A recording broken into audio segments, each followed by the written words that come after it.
kulantii wacan oo wanaagsan daawadayaal ku soo dhawaada warka warbaahinta xog waran media qodobadaad ku daawad doontaan waxa kamida fal dhif iyo naadar ah oo ka dhacay mid kamid ah degmooyinka maamulka koonfur galbeed xadka u dhaxeeya Soomaaliya iyo Kenya oo qayladaan laga muujinayo maamulka gobolka Banaadir oo bilaabay fulinta amar dhawaantan ka soo baxay ra'iisul wasaare Roble murashaxiinta gudoonka baarlamaanka Hirshabelle oo khudbadahooda ka jeedinaya magaalada Jowhar militariga kumaandooska dawladda Soomaaliya oo sheegay inay kharajiyeen sarkaal sare oo ka tirsan al-shabaab iyo ilaaladiisa qodobada caalamka waxaa kamida weynaha wadanka Yemen oo dawladaha khaliijka ka codsanaya in dalkiisa sidan loo dhaamo mar kale ku soo dhawaada daawadayaal qodobadii aan idin dulmarnay oo intaas ka faahfaahsan murashaxiinta u tartamaya gudoonka baarlamaanka maamulka Hirshabelle ayaa khudbooyinkoodii ka jeedinaya magaalada Jowhar maanta oo Salasa xildhibaan Cabdixakiin Luqmaan Xaaji Maxamed iyo xildhibaan Maxamed Maxamuud Ibraahim Goodir oo u tartamaya xilka gudoomiyaha golaha baarlamaanka maamulka Hirshabelle halka xildhibaan Saadiq Salaad Warsame iyo xildhibaan Siraaj Sheekh Isxaaq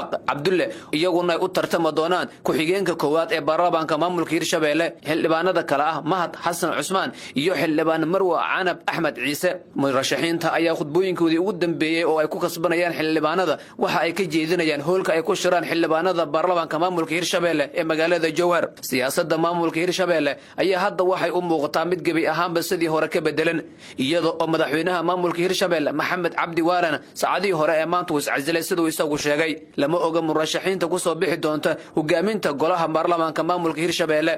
afartii sano ee la soo dhaafay maamulka Hirshabelle waxa uu wajahay culeysyo aad u fara badan oo ay kamid tahay wadooyinka loo marayo maamulkaas oo gabi ahaanba go'on iyo dadka shacabka ah ee ku dhaqan deegaanada maamulka Hirshabelle oo afartii sano ee la soo dhaafay dib u dhac aad u weyn dareemayay waxaana jirta siyaasiyiin badan oo ka soo jeeda gobolka Hiiraan oo si weyn u dhaliilaya doorashada maamulka Hirshabelle maamulka gobolka Banaadir ayaa bilaabay fulinta amar dhawaantan ka soo baxay ra'iisul wasaaraha xukuumadda Soomaaliya mudane Maxamed Xuseen Roble ra'iisul wasaaraha ayaa amarka waxa uu ku bixiyay in maamulka gobolka Banaadir ay furaan wadooyinka ay biyaha xireen isla markaana shacabka loo dhimriyo waxaana maanta lagu arkay meel kamid ah magaalada Muqdisho maamulka gobolka Banaadir oo halkaas ka wada hawlo nadaafadeed iyadoo oo meelaha qaarna dadka shacabka ah loo furay sida ay wararku sheegayaan roobkii 48 saac ee aan ka soo gudubnay magaalada Muqdisho ka daayay ayaa geystay khasaaro isugu jira naf iyo maal ugu yaraantii roobkaas waxa la sheegay in 3 ruux ay ku dhinteen halka dad kale ay waxyeelo ka soo gaartay ra'iisul wasaaraha xukuumadda Soomaaliya ayaa maamulka gobolka Banaadir ku amray in tallaabooyin hor leh ay qaadaan si loo furo wadooyinka ay biyaha xireen oo ay shacabku ka xanibay yihiin waxa kale uu ra'iisul wasaaruhu amar ku siiyay maamulka gobolka Banaadir in gabi ahaanba meelaha ay biyaha fariistaan tallaabo laga qaado iyada oo markaas loo daneynayo shacabka ra'iisul wasaare Maxamed Xuseen Roble ayaa maalmihii ugu dambeeyay la soo baxay firfircooni dheeri ah oo aan looga baran xukuumaddiisa ka horeysay dawladda federaalka ah ee Soomaaliya oo fadhigeed ugu weyn uu yahay magaalada Muqdisho ayaa haddana markii uu roob da'o mararka qaar waxa la arkaa in xarumaha ugu muhiimsan dawladda ay biyo fariistaan iyada oo taasina ay keento in meel la maro la waayo xuduudda u dhaxaysa Kenya iyo Soomaaliya waxa ka soo yeeraya qayladaan aad u xoog badan ganacsatada u dhalatay wadanka Kenya si gaar ah gobolka Lamu ayaa waxa ay ka cabanayaan ka gadaal markii ay wax ka iibsada waayeen kalluunka ay badda ka soo saaraan ganacsatada gobolka Lamu ayaa markii hore kalluunka waxa ay u iibgeyn jireen magaalooyin ay kamid tahay Kismaayo iyo deegaano kale oo ka tirsan dhulka Soomaaliya dawladda wadanka Kenya ayaa xanibaad ku soo rogtay bishii Abriil iyada oo gabi ahaanba mamnuucday in lala ganacsado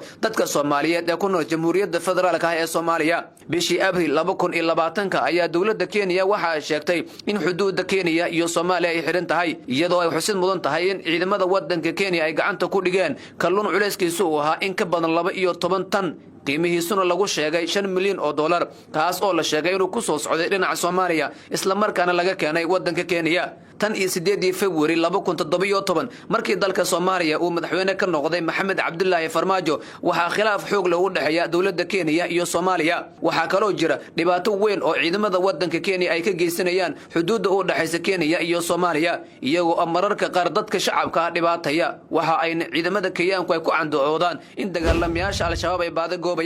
iyada oo dhinaca kale ay xusid mudan tahay in al-shabaab inta badan ay weeraro ka geystaan gudaha wadanka Kenya lama oga halka uu ku dambeeyo dambayn doono walwalka ay muujinayaan ganacsatada u dhalatay waddanka Kenya gaar ahaan gobolka Lamu ee hadda la dala dhacaya meel ay ka iibsadaan kalluunka ay badda ka soo saarteen. Wararka ka imaanaya magaalada Buur-Hakaba ee gobolka Bay ayaa waxa sheegayaan in askari ka tirsanaa ciidanka xoogga dalka Soomaaliyeed uu qof shacab ah ku dilay magaaladaas isaguna isla maanta la toogtay. Askariga dilka geystay ayaa waxa ay walaalo ahaayeen mid ka mid ah saraakiisha militariga Soomaaliya oo si weyn looga yaqaano magaalada Buur-Hakaba ee gobolka Bay. Sarkaalka ayaa la sheegay inuu soo qabtay askariga dilka geystay oo walaalkii ahaa ka gadalna waxa la sheegay in tiirka la saaray oo isaguna la toogtay. Bulshada ku nool magaalada Buur-Hakaba ee gobolka Bay ayaa si weyn u soo dhaweeyay go'aanka uu qaatay sarkaalkan la dhashay askariga dilka geystay. Inta badan ciidamada militariga Soomaaliya ayaanay cadaalad wajahin markii ay ku xadgudbaan dadka shacabka ah. ciidamada dawladda federaalka ah ee Soomaaliya si gaar ah commandoska ayaa waxa sheegeen in howlgal ay fuliyeen ay ku dileen sarkaal sare oo ka tirsan dagaalamayaasha Al-Shabaab iyo 10 xubnood oo markaasi ka tirsan ururka Al-Shabaab oo sarkaalkaasi uu watay. war ka soo baxay taliska ciidanka xoogga dalka Soomaaliyeed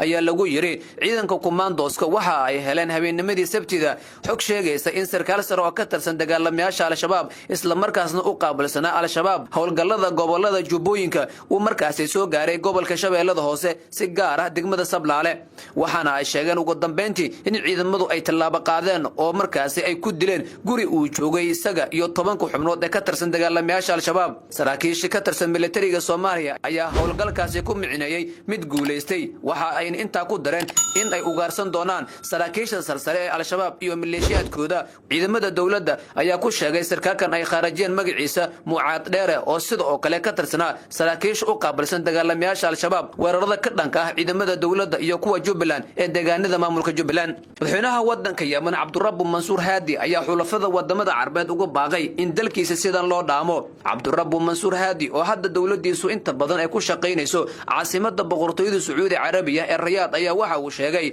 inuu diyaar u yahay xitaa haddii dalkiisa laga dhigayo federaal iyadoo uu sheegay in xuutiyiintana markaasi haddii ay ogolaadaan uu arrinkaasi uu si weyn u soo dhaweynayo. xuutiyiinta ayaa waxa la tilmaamaa in taageero xoog leh ay ka helayaan jamhuuriyadda islaamiga ee Iiraan iyaga oo sidoo kale tona weeraro ka geystay waddanka boqortooyada Sacuudi Carabiya. Cabdurabbu Mansuur Haadi waxa uu sheegay in dalkiisa hadda uu ku jiro xaalad aad u murugaysan iyada oo COVID-19 guud ahaan caalamku ka jiro ayuu haddana waxa uu sheegay madaxweyne Haadi in dalkiisu ay ka jiraan colaado sokeeye. Cabdurabbu Mansuur Haadi oo 4 sano ugu dambeysay dibadjoog ka ahaa waddanka Yemen ayaa hadda ku baaqaya wada hadal degdeg ah oo lala gaaro xuutiyiinta ka dagaalama waddanka Yemen. waxaana la tilmaamaa in ka badan 20 milyan oo u dhashay waddanka Yemen in hadda ay ku jiraan xaalad mugdi ah. hay'adaha jimciyadda qurumaha ka dhaxaysa dhinaca xuquuqul insaanka ayaa ka dayrinaya dadka ku nool waddanka Yemen oo hadda wajahaya xaalad nolol xumo. dawladaha Carbeed oo ay horkacayaan dalalka Sacuudi Carabiya iyo isu taga Imaaraadka Carabta ayaa ka dagaalamaya waddanka Yemen wax ka badan 5 sano laakiin wali waxa ay ku guuldareysteen in awoodda waddanka ay ka faramuujiyaan dagaalamayaasha xuutiyiinta oo waddanka Yemen intiisa badan gacanta ku haya. daawadayaal warkii aad ka daawaneyseen xog waran media wanaag inta fadlan haddii aad ku cusub tahay subscribe saar si aad u daawato wararkeena.